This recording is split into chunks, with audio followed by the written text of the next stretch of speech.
మనం దేవునికి ఇచ్చేది చాలా చాలా తక్కువ టైం. ఎందుకంటే అన్ని కార్యక్రమాలు పోగా మిగిలింది కొంచెమే జీవితం.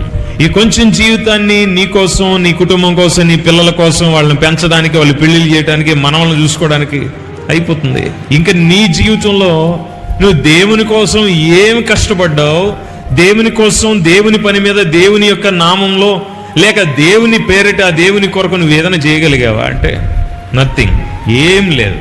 అందుకని భక్తి చేయడం అంటే అర్థం ఏంటంటే ఆ శుక్రవారం ఆదివారం కూర్చుని కాసేపు చప్పట్లు కొట్టి భజన చేసి, ఆ కోటాలంటే గవక్కన వెళ్ళిపోయి, లేకపోతే ఒక కాసేపు టీవీలో ప్రోగ్రాం చూసి, ఇదంతా భక్తితో కాదండి. ఇవన్నీ భక్తిలో ఒక భాగం మాత్రమే. అసలైన భక్తి అంటే అర్థం ఏంటంటే జీవిత కాలమంతయు ఈ జీవితాన్నే దేవుని యొక్క మందిరముగా మార్చి అందులో దేవుడు, దేవుడితో నువ్వు నివాసం చేయటం. దేవునికి స్తోత్రం కలుగునుగాక.